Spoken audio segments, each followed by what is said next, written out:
Unibet va vous offrir en fait 100 euros sous forme de bonus, sous forme de free bet. Ça vous permettra justement de miser, pourquoi pas, sur le Barça. La cote est élevée tout simplement parce que c'est un classico. Et un classico, c'est toujours indécis. Profitez des 100 euros offerts avec le lien dans la description. Merci à Unibet. Jouer sagement, c'est interdit au moins de 18 ans. On va commencer avec un petit peu d'actualité. Donc, Hansi Flick qui n'a pas quitté son hôtel pour son jour de congé en Arabie Saoudite. Certains membres de son personnel sont partis en tourisme. Le manager est resté et s'est préparé pour le match. Alors, c'est toujours particulier de parler de ça avant les matchs parce que, bien sûr, si on dit « Oh, c'est bien, incroyable, il est resté alors qu'il aurait pu aller en vacances », et qu'ensuite il perd, on va me dire, tu vois, ça sert à rien. C'est vrai, on va retenir que le résultat, mais j'aime quand même le professionnalisme de Hansi Flick. C'est pas la première fois, c'est-à-dire qu'en tout cas, ce qu'on est sûr, c'est qu'on pourra pas lui reprocher comme quoi il ne travaille pas. Maintenant, est-ce que les résultats vont l'accompagner? On verra ça. Ansu Fati était dévasté après avoir été exclu de la feuille de match lors de la demi-finale de la Supercoupe. Et c'est vrai que ça, j'en ai pas parlé, mais j'ai parlé un petit peu d'Ansu Fati pendant les vacances. Je m'étais dit justement, les matchs de Coupe du Roi, les matchs de Supercoupe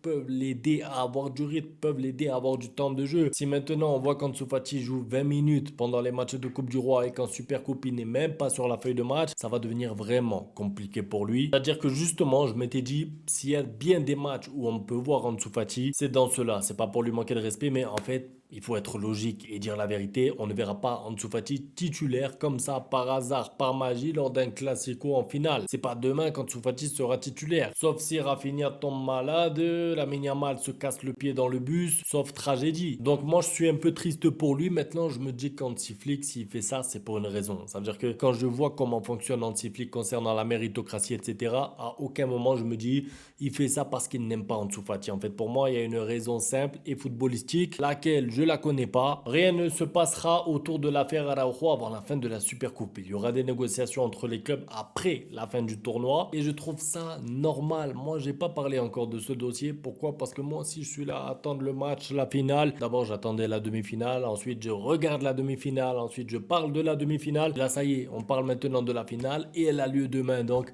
chaque chose en son temps. Je pense que ça sert à rien de parler de Araujo tous les jours. Est-ce qu'il va aller à la Juventus? Est-ce qu'il va partir? Est-ce que alors qu'il y a une finale, il y a un trophée en jeu dans 24 heures. Pour moi, c'est ça la priorité actuelle. Et ensuite, comme je dis, peu importe comment se passe la finale, de toute façon, le dossier Araujo va avancer, que ce soit pour son départ ou pour qu'il reste. On aura le temps d'en reparler, mais en tout cas, la priorité, là, c'est clair, c'est la finale. D'ailleurs, la finale, parlons-en. Real-Barça, alors attention à ne pas croire, et je commence par ça parce que j'ai vu un petit peu des gens, vous inquiétez pas, c'est le Real Madrid, on leur a mis 4-0. La vérité d'un match n'est pas la vérité de demain.